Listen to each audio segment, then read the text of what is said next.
नमस्कार, मैं दीपक शर्मा और मेरे यूट्यूब मंच पर आपका स्वागत। दोस्तों, ज़्यादा दिन पहले की बात नहीं है, अभी पिछले महीने मई के महीने में लोग ये कह रहे थे कि अगर 4 जून को मोदी जी प्रचंड बहुमत लेकर आए तो सबसे पहले लखनऊ में योगी आदित्यनाथ की छुट्टी कर देंगे।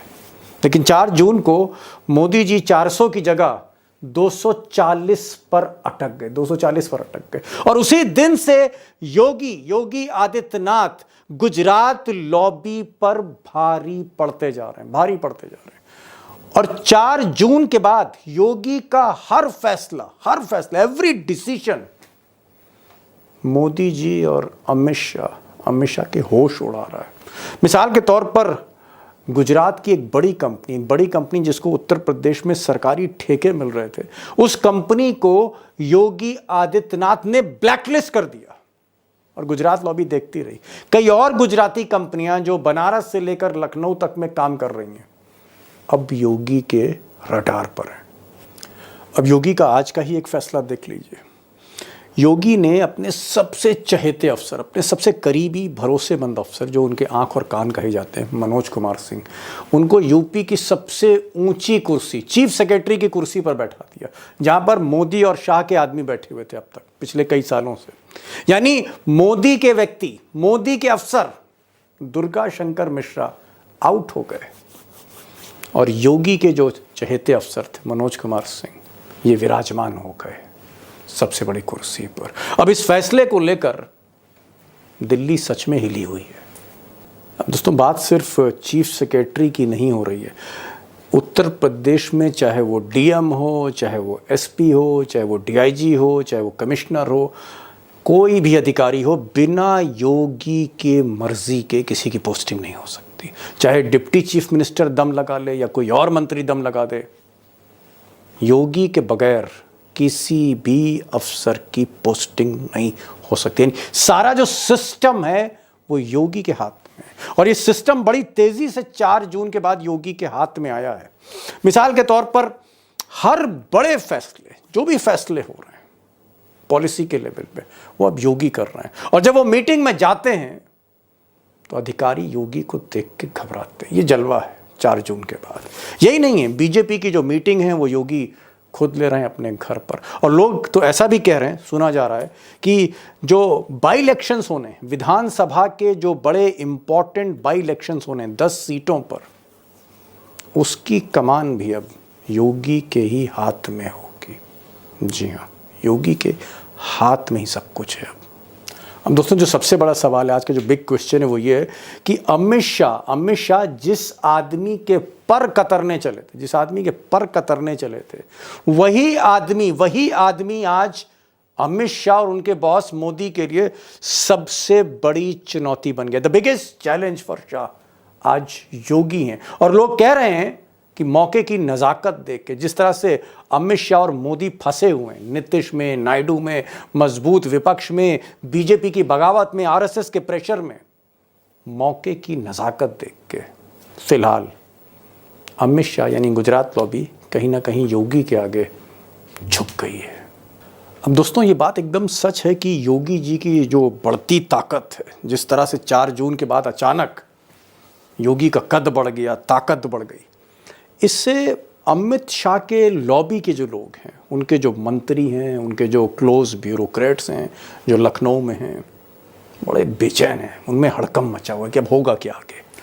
अब यहीं से एक सवाल उठता है कि योगी और अमित शाह के बीच ये जो शीत युद्ध चलता चला रहा है पिछले कुछ बरसों से, ये जो शीत युद्ध है जहां पर्दे के पीछे तलवारें खिंची हुई हैं दोनों खेमों में, जिसने सत्यानाश कर दिया बीजेपी का उत्तर प्रदेश में। कहां बीजेपी 75 का ख्वाब दिख रही थी, 33 पे आ गई। ये जो शीत युद्ध है, क्या अब ये रुक जाएगा, खत्म हो जाएगा, या ये शीत युद्ध और तेज होगा पर्दे के पीछे?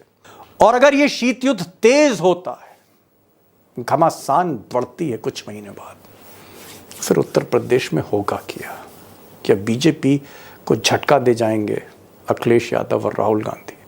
होगा क्या उत्तर प्रदेश में?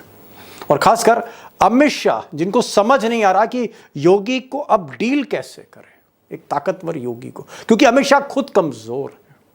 तो होने क्या जा रहा है उत्तर प्रदेश में, और ये जो शाह वर्सेस योगी है, इसका फॉलोआउट क्या होगा, क्या होगा इसमें आगे, मुझे लगता है एक बहुत बड़ा सवाल है। और हिंदुस्तान की सियासत पर ये सवाल कहीं ना कहीं इसका एक प्रभाव रहेगा। दो खास मेहमान हैं, और एक साहब हैं केपी मलिक, जो उत्तर प्रदेश पर बड़ी नज़र रखते हैं, 30-32 साल का तजुर्बा है पत्रकारिता का। और हमारे साथ कई दिन के बाद आज प्रोफेसर रविकांत साहब जुड़ेंगे, लखनऊ में हैं, योगी के घर से कुछ दूर रविकांत साहब का घर है, और बड़ी बारीक निगाह रखते हैं, खुलकर बोलते हैं कैमरे पर। जी हाँ, तो रविकांत जी को सुनिए, मलिक साहब को सुनिए, उस तस्वीर को और सिचुएशन को समझिए जहां पर्दे के पीछे एक बड़ा शीत युद्ध लड़ा जा रहा है, शाह वर्सेस योगी। पहला सवाल मैं प्रोफेसर रविकांत जी से कर रहा हूं। रविकांत जी, 4 जून के बाद योगी हर दिन मजबूत होते जा रहे हैं, और मैं देख रहा हूं कि जितने भी आदमी मोदी जी के थे, अमित शाह के थे, एक एक करके सबको किनारे किया जा रहा है। और आज तो उन्होंने कमाल कर दिया, जो चीफ सेक्रेटरी थे अमित शाह के, मोदी जी के, जिनको एक्सटेंशन पे एक्सटेंशन दिया जा रहा था, आज जैसे ही कार्यकाल खत्म हुआ, योगी ने अपने सबसे खास आदमी, जिसे योगी की छाया कहते हैं, योगी की नजरें कहते हैं, नाक कान आंख कहते हैं, मनोज सिंह को बैठा दिया उन्होंने। खलबली मची है अमित शाह की लॉबी में, और लोग तो ये भी कह रहे हैं कई मंत्रियों की भी छुट्टी कर सकते हैं। तो ये जो योगी अचानक ताकतवर हुए, डॉक्टर साहब, खेल क्या है ये? दीपक जी, आप योगी जी को हैप्पी इंडिपेंडेंस डे भी कह सकते हैं। आज गुजराती लॉबी का जो साया उनके ऊपर मंडरा रहा था, उससे उन्होंने मुक्त कर लिया अपने आप। और लोकसभा चुनाव में उत्तर प्रदेश के बारे में हम लोग बराबर जिक्र कर रहे थे, और निष्कर्ष यही था कि यहाँ पर जो बीजेपी शिकस्त खाने जा रही है, उसका सबसे बड़ा कारण नरेंद्र मोदी है, योगी आदित्यनाथ नहीं। और एक नारा लग रहा था पश्चिमी उत्तर प्रदेश में कि अगर योगी को बचाना है तो फिर मोदी को हराना है। ये 2-3 चीजें ऐसी थी जिसने भारतीय जनता पार्टी को 33 पे आकर के रोक दिया। उत्तर प्रदेश की जो हार है, भले ही उत्तर प्रदेश की बागडोर योगी जी के हाथ में हो, लेकिन सारे प्रत्याशियों के चयन से लेकर के रणनीति तक वो गुजराती लॉबी तय कर रही थी। और इसलिए उत्तर प्रदेश में भारतीय जनता पार्टी की हार मोदी और शाह की हार है, योगी आदित्यनाथ की हार नहीं है। और वहीं से योगी जी का एक तरह से आप ये कहें कि स्वतंत्र होने की प्रक्रिया भी शुरू हो रही थी। इस बीच में बहुत सारी चीजें हुई, हिंदू युवा वाहिनी की बैठक भी हुई। तो योगी जी अब अपने आप को मुक्त कर रहे हैं, और ये जो आज का घटनाक्रम है वो उस पर सीधे तौर पर मोहर लगाता है कि अब योगी जी किसी भी तरीके से दबने और झुकने वाले नहीं है। एक सवाल जो मैं आखिर में डॉक्टर साहब पूछता, मुझे लगा कि शुरू में पूछ लूं और एक छोटा सा जवाब ले लूं, अब फिर मलिक साहब के पास जाऊं। क्या अब हम माने कि योगी साहब की कुर्सी अब जाने वाली नहीं है? अब योगी को कुर्सी से हटाना अमित शाह और मोदी के लिए हिमालय पहाड़ जैसा काम है। हाँ, निश्चित रूप से अब हटाना तो असंभव लग रहा है। कोई और रणनीति हो तो मैं नहीं कह सकता। जैसे मान लीजिए उत्तर प्रदेश का विभाजन ही कर दिया जाए तो वो एक अलग रणनीति हो जाएगी, लेकिन योगी आदित्यनाथ को अब हटाना लगभग नामुमकिन, इम्पॉसिबल। चलिए खैर, एक बड़ी बात है, योगी की ताकत बड़ी है, और मुझे लगता है कि अदावत कम नहीं होती। और मेरा सवाल मलिक साहब से यही है, मलिक साहब, क्या अमित शाह और योगी, इनके बीच की जो कोल्ड वार है, जिसका मुझे लगता है सबसे ज्यादा अगर किसी को उसका इनसाइट है, अंदर की खबर है, तो वो केपी मलिक को ही है। क्या योगी और अमित शाह के बीच में ये जो शीत युद्ध है, पर्दे के पीछे जो तलवारें खींची हुई हैं, जिसकी वजह से उत्तर प्रदेश का सत्यानाश हुआ, क्या ये शीत युद्ध रुकेगा, सीज फायर हो जाएगा, या फिर ये शीत युद्ध और तेज होगा? इसमें दीपक जी ये है कि जो दिल्ली से युद्ध चल रहा था और दिल्ली से तीर छोड़े जा रहे थे, दिल्ली पीछे हट गई है। और अच्छा। दिल्ली कहीं न कहीं मान चुकी है कि हम ये लखनऊ वाला किला नहीं जीत सकते, और उन्होंने अपनी सेनाओं को वापस हटा लिया है। इसमें अभी आपको, ये तो एक पहली घटना आपने देखी है, अभी आपको इस प्रकार की कई घटनाएं दिखेंगी। अगर आपने पिछले हफ्ते, कुछ मेरे ख्याल से 2 हफ्ते हो गए, कि गुजरात की एक कंपनी पे सीधे-सीधे बैन लगाया था, उसको ब्लैक जी हाँ, लिस्ट योगी अपने जी राज्य ने। में किया था। अभी कई और कंपनियां हैं जिन पे ओहो। कहा गया है, कई कंपनियां हैं कि जिनको यूपी में ब्लैक लिस्टेड किया जाएगा और फिर एफआईआर भी होंगी। अगर दिल्ली अच्छा पीछे जी। नहीं हटता है, तो उस पर बड़ा एक्शन आप देखेंगे। तो आज का जो घटनाक्रम है, जिस प्रकार से आपने देखा कि नया चीफ सेक्रेटरी आए हैं और उन्होंने चार्ज भी ले लिया है, और जो पुराने चीफ सेक्रेटरी थे जो सोच रहे थे कि हमें बहुत जल्दी एक और विस्तार मिलेगा, फोटो भी उनकी प्रचारित हुई थी गुलदस्ता देते हुए, आपको याद होगा। तो जी। कहीं ना कहीं वो बैकफुट पे आ गई है दिल्ली, और बाबा का जो गदा था उसमें थोड़ी मजबूती आ गई है, और वो मजबूती वाली जो गदा है वो घूमेगी। और अभी 2 बड़े विकेट आपको गिरते हुए दिखाई देंगे, जिनको आप डिप्टी सीएम के नाम से जानते हैं। अरे बाप रे क्योंकि बाप, आप तो एकदम। चर्चा ये भी है कि जो ये एक पावर हाउस के 3 पावर हाउस बने हुए हैं, और पावर जो है दिल्ली से इधर दी गई है दोनों डिप्टी सीएम को, और नुकसान जो उत्तर प्रदेश में हुआ है कहीं ना कहीं उसको भी जिम्मेदार माना जा रहा है। एक बड़ी बात आपने कही।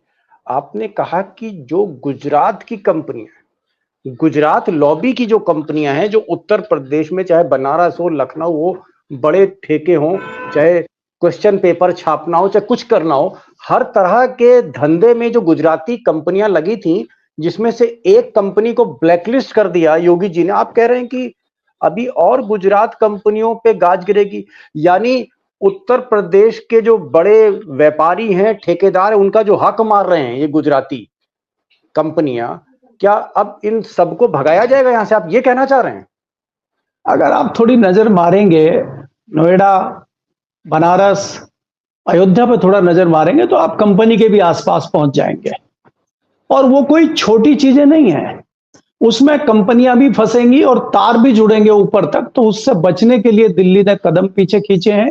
एक चीज प्रोफेसर साहब आपसे मैं पूछना चाह रहा था कि जिस तरह से मलिक साहब कह रहे हैं कि अमित शाह जो हैं हारे हुए भी हैं, पराजित भी हैं, क्योंकि 240 पे आ गए, बात कर रहे थे 400 पार की, तो थोड़ा सा घायल भी हैं, थोड़ा सा पराजित भी हैं, कमजोर भी हुए हैं अमित शाह और मोदी। इनका ये कहना है कि अभी योगी को चुनौती देने की स्थिति में अमित शाह नहीं है। आपको लगता है कि क्या आरएसएस और जो बाकी नेता हैं बीजेपी के, जैसे नितिन गडकरी हुए या और लॉबी है, वसुंधरा राजे हैं, या इवन शिवराज सिंह चौहान का नाम ले लीजिए, जो मोदी शाह से बहुत खुश नहीं है, तो जो लोग मोदी शाह से खुश नहीं हैं, या फिर आरएसएस जो मोदी के पैतरेबाजी से खुश नहीं है, क्या ये लोग योगी को आगे कर रहे हैं कि योगी जी आप आगे बढ़िए तलवार लेके और ये गुजरात लॉबी को हटाइए यहां से? क्या ऐसा तो नहीं है कि योगी को आगे किया जा रहा है? और क्या अगर योगी आगे बढ़ते हैं तो अमित शाह को पीछे खिसकना होगा, अमित शाह को बैकफुट पे आना पड़ेगा? निश्चित रूप से दीपक जी, जो आपने कहा कि क्या ये लॉबी आगे कर रही है, और ये क्वालिटी भी है योगी आदित्यनाथ में कि वो हमेशा ऑफेंसिव खेलते हैं किसी भी इशू पर। जो हिंदुत्व की एक ब्रांड छवि थी, आक्रामक हिंदुत्व की, वो आज की तारीख में योगी आदित्यनाथ, उनके बुलडोजर से लेकर के और एनकाउंटर से लेकर के त्योहारों पर जिस तरह के बातें वो करते हैं, तो आज की तारीख में हिंदुत्व का आक्रामक चेहरा वो है। और ऐसे में नितिन गडकरी हो, शिवराज सिंह चौहान हो, वसुंधरा राजे सिंधिया हो, वो चाहेंगे कि हम योगी आदित्यनाथ को आगे करके इस मोर्चे पर लड़ाई लड़ें, और योगी इसके लिए तैयार भी हैं। सबसे अच्छी बात यह है कि वो तैयार हैं। उनको मालूम है कि उत्तर प्रदेश देश का सबसे बड़ा सूबा है, और यहां से राजनीति दिल्ली की तय होती है। तो वो खुद भी तैयार हैं, लेकिन गडकरी हो या ये लोग हों, वो दिल्ली की राजनीति को बैलेंस करने में, योगी जी रहेंगे फिलहाल उत्तर प्रदेश में ही, लेकिन अगर कुछ दिल्ली गड़बड़ करती है तो फिर वहां खेल ये लोग करेंगे। मतलब रणनीतिक रूप से गडकरी हो या शिवराज सिंह चौहान हो, वो रहेंगे सक्रिय और फ्रंट फुट पर खेलेंगे आपके योगी आदित्यनाथ। ये स्ट्रेटजी है और यही वजह है कि अमित शाह और नरेंद्र मोदी ने अपने पैर खींचे हैं, क्योंकि अकेले योगी आदित्यनाथ नहीं है। अगर अकेले योगी जी होते तो शायद गुजराती लॉबी मोर्चा लेती और थोड़ा वक्त का इंतजार करके उसके बाद क्लीन बोल्ड करती। लेकिन मसला यह है कि यहां पर योगी अकेले नहीं है, योगी के पीछे जो अदृश्य लॉबी है वो ताक में है, मौके की ताक में, कि कहीं अगर गड़बड़ हो, मतलब हिट विकेट हो अगर नरेंद्र मोदी, तो फिर वहां से हटा करके गडकरी जी पहुंचे। ये जो पूरी स्ट्रेटजी है, उस वजह से गुजराती लॉबी इस समय वेट एंड वॉच की पोजीशन में है, साइलेंट मोड पर है, क्योंकि उसके लिए दो नीतीश कुमार और नायडू जी भी हैं, उनको भी संभाले रखना है। इसलिए फिलहाल वो उत्तर प्रदेश में और जो एंटी लॉबी है उसको नाराज नहीं करना चाहेंगे। तो इसलिए जो आपने कहा ना कि अमित शाह क्या नहीं, बिल्कुल नहीं कर पाए। आज की तारीख में तो कोई भी ना गुंजाइश है और ना ही ऐसी परिस्थितियां दिखती हैं कि वो ये कर सके। जी, मतलब आपने एक चीज क्लियर कर दी कि अब गुंजाइश ही नहीं, जिस तरह से चक्रव्यूह में मोदी और शाह दिल्ली में फंस गए। मलिक साहब, आप तो दिल्ली भी देखते हैं, लोकसभा भी देखते हैं, क्या आपको लग रहा है कि वाकई मोदी और शाह फंसे हुए हैं दिल्ली में? उनके सर्वाइवल का सवाल है कि पता नहीं 5 साल मोदी पूरे कर पाएंगे कि नहीं कर पाएंगे। बीच रास्ते में कहीं नीतीश कुमार छोड़ के जा सकते हैं, या फिर नायडू बाबू को नया पैतरा ले सकते हैं साल भर के बाद, अगर उनको फंड्स नहीं मिले, पैसा नहीं मिला। क्या आपको ये लगता है कि मोदी एक बहुत कमजोर स्थिति में है, उनकी सरकार की कोई गारंटी नहीं है इस वक्त? देखिए, मैं दीपक जी 2 बात आपको यहाँ कहना चाहता हूँ। पहले तो मैं ये कह देना चाह रहा हूँ कि जैसे हमारे यहाँ कहावत है और हम कहते भी हैं कि जब आपका समय खराब आता है तो ऊंट पे बैठे हुए को कुत्ता काट लेता है। आज ये बताइए, ये जो प्राकृतिक घटनाएं हो रही हैं, चाहे वो एयरपोर्ट की घटना हो, चाहे पुल गिरने की घटना हो, इसमें मोदी जी का फिलहाल तो कोई दोष है नहीं, लेकिन मोदी जी के कार्यकाल में चीजें हुई। मोदी जी की गारंटी की मोहर सब जगह लगी हुई है, आपकी मोहर जो है वो टूट रही है 2 साल में। ये आप बताइए, 160 साल पुराना पुल है दिल्ली, और जो दिल्ली में यमुना पे बना हुआ है, अंग्रेजों ने 100 साल की म्याद रखी थी, वो टूट ही नहीं रहा है, 160 साल पुराना। और आपका जो है 2 साल पुल नहीं चल रहा है। एयरपोर्ट जिसका आप दम भरते थे, प्रगति मैदान की आपने टनल बनाई थी, जो ऐतिहासिक टनल थी जहां G20 हुआ था। खैर, ये प्राकृतिक घटनाएं भी उनको लेकर डूब रही हैं। जिस प्रकार से पर्चे लीक की घटनाएं हो रही हैं, जिस प्रकार से युवा आपसे नाराज है, ये तमाम ऐसे कारण हैं जो आपको घेर रहे हैं। दूसरी बात जो मैं कहना चाह रहा हूं कि जो भारतीय जनता पार्टी और बाहर के लोग जो बिल्ली के गले में घंटी बांधने वाले व्यक्ति को ढूंढ रहे थे, तो वो बाबा वाले गदा वाले जो है बाबा, उन्होंने घंटी बांध दी गले में। ये जो आज घंटी बंधी है, इसको आप छोटी घंटी मत समझिए, ऐसी घंटियां और बंधेंगी अभी, और इन घंटियों में से आवाज निकलनी शुरू होगी। मुझे इंतजार उस बात का है जो मैं हमेशा कहता हूं कि परसों मंगलवार है, मंगलवार को भारतीय जनता पार्टी की संसद दल की मीटिंग होती है हाउस के दौरान। जब हाउस चलता तब तो होती ही होती है। क्या इस मंगलवार को भारतीय जनता पार्टी की संसदीय दल की मीटिंग होगी, और उस मीटिंग में क्या होगा, हमें उसका इंतजार है। और चंद्रबाबू नायडू हो, नीतीश कुमार हो, दूसरे नंबर पे है। मेरे लिए पहले नंबर पे भाजपा की संसदीय दल की मीटिंग है, क्योंकि बाबा ने घंटी बांध दी है। अब दूसरी घंटी कौन दिल्ली में बांधेगा, उसका इंतजार करिए, और वो घंटी बंधेगी बहुत जल्दी, मैं आपको बता रहा हूं जी। लास्ट क्वेश्चन प्रोफेसर साहब, आपको लगता है, जैसा कि मलिक साहब बता रहे हैं, कि मोदी और शाह दिल्ली में उलझ गए हैं, 5 साल वो सरकार चला पाएंगे दिल्ली में मोदी? इसकी कोई गारंटी नहीं, कुछ भी हो सकता है। क्या ऐसी स्थिति में आपको लगता है कि बीजेपी में धीरे धीरे योगी एक नया पावर सेंटर इमर्ज हो रहे हैं, और ये जो गुजरात लॉबी है, इस पर योगी आज की तारीख में भारी पड़ रहे हैं, और उत्तर प्रदेश में अब जो कुछ होगा उसमें मोदी और शाह का उतना रोल नहीं होगा, जितने भी फैसले होंगे सारा उत्तर प्रदेश का सिस्टम अब योगी के हाथ में आ चुका है? उत्तर प्रदेश का तो मोर्चा अब योगी जी ने संभाल लिया है और उसका बहुत जल्दी आपको उदाहरण भी सामने मिलेगा। ये 10-11 शायद विधानसभा के उपचुनाव हैं, उसमें कैंडिडेट के चयन से लेकर के पूरा कैंपेन तक की जिम्मेदारी योगी जी के कंधों पर होगी और योगी जी की कोशिश होगी कि यहाँ रिजल्ट बहुत अच्छा दे। अगर ये रिजल्ट योगी जी के पक्ष में आता है और उपचुनाव में होता ही यही है कि सत्ता पक्ष का प्रत्याशी ही आमतौर पर चुनाव जीतता है और योगी आदित्यनाथ जिस तरह की पॉलिटिक्स करते हैं, प्रशासन, अब जैसे आज का ही जो डिसीजन है उसमें उनकी कितनी बड़ी भूमिका होगी ये आप देखेंगे इन चुनावों में। ये रिजल्ट योगी जी के पक्ष में रहता है तो डेफिनेटली जो दिल्ली या गुजराती लॉबी है वो और ज्यादा कमजोर होगी और योगी आदित्यनाथ का ब्रांड और मजबूत होगा। तो इस समय गुजराती लॉबी 3 तरफ से घिरी हुई है। एक तरफ तो नायडू और नीतीश है, दूसरी तरफ नागपुर में बैठे हुए नितिन गडकरी है और तीसरी तरफ उत्तर प्रदेश के लखनऊ में योगी आदित्यनाथ है। और अगर मैं चौथा सेंटर अगर विपक्ष को मान लूं, राहुल गांधी जैसा व्यक्ति, तो ये 4 तरफ से मथा जा रहा है। अब यहां पर ये 2 लोग कैसे संभाल पाएंगे, इसी में राइज करने का मौका योगी आदित्यनाथ को मिल रहा है और आने वाले वक्त में योगी आदित्यनाथ एक बड़ा ब्रांड बनकर के उभरने वाले हैं। अगर परिस्थितियां जैसी रही तो मैं आज की तारीख में बात कर रहा हूं और निश्चित रूप से वो बड़े चैलेंजर भी होंगे अमित शाह के लिए। नरेंद्र मोदी को तो वो चैलेंज नहीं करने जा रहे, वो भी जानते हैं, अपनी परिस्थितियां भी जानते हैं, लेकिन अमित शाह के लिए बड़ी मुसीबत बनने जा रहे हैं। और ये भी होगा कि योगी आदित्यनाथ आरएसएस और अपने परफॉर्मेंस के दम पर वो निश्चित रूप से अपने आप को सशक्त बनाएंगे और आने वाले वक्त में आपको ये चुनौती दिखाई देगी गुजराती लॉबी के सामने। जी नहीं, आप दोनों ने एक बात बहुत बड़ी की कि योगी कहीं ना कहीं हावी होते जा रहे हैं। 4 जून के बाद दिन ब दिन उनकी शक्ति बढ़ रही है।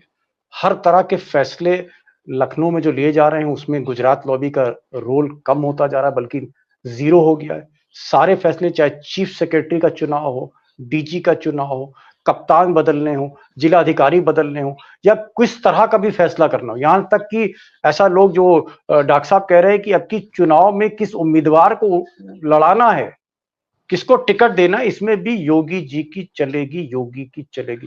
यानी एक तरह से आप कह सकते हैं कि वो अमित शाह जिनका एजेंडा था कि 4 जून के बाद हम योगी को हटा देंगे, योगी मुक्त उत्तर प्रदेश होगा, वो अमित शाह अब आंख उठाकर लखनऊ की तरफ नहीं देख पा रहे हैं, क्योंकि कहीं ना कहीं जैसा मलिक साहब ने कहा कि ना सिर्फ पराजित हैं अमित शाह बल्कि घायल भी हैं और घायल आदमी थोड़ा सा जब तक ठीक नहीं हो जाता तब तक तलवार नहीं उठाता, ये उसकी समझदारी। प्रोफेसर साहब आप आए, मलिक साहब आप आए, और मुझे लगता है कि उत्तर प्रदेश की राजनीति बहुत इंटरेस्टिंग होने वाली है, बहुत दिलचस्प होने वाली है, क्योंकि ये जो शीत युद्ध है, पर्दे के पीछे जो तलवारें खींची है, ये रुकने वाली नहीं है, क्योंकि ये सत्ता के शीर्ष की लड़ाई है कि मोदी के बाद कौन, शाह या योगी। और कहीं ना कहीं योगी भारी पड़ते हुए दिख रहे। ये अलग बात है कि उत्तर प्रदेश हारने के बाद, और ये भी एक अचंबा है कि बाबा और मजबूत हो गए, बहुत मजबूत हो गए, क्योंकि कहीं ना कहीं मोदी और अमित शाह की पराजय को माना गया है कि उनकी वजह से उत्तर प्रदेश का ये हाल हुआ। डॉक्टर साहब आपका बहुत बहुत शुक्रिया, और मलिक साहब आप आए, खुलकर बातचीत हुई, आपका बहुत बहुत शुक्रिया। Thank you so much for joining this programme. Deepak ji, आखिरी बात योगी जी के लिए, एक फिल्म का डायलॉग है कि हार कर जीतने वाले को बाजीगर कहते हैं। चलिए साहब, एक तरफ बाजीगर है, एक तरफ मोदी जी का चाणक्य, देखते हैं असली चाणक्य कौन है, बाजीगर कौन है। बहुत बहुत शुक्रिया प्रोफेसर साहब आपका, मलिक साहब अभी हमारे साथ जुड़े थे, उनका बहुत बहुत शुक्रिया। Thank you so much.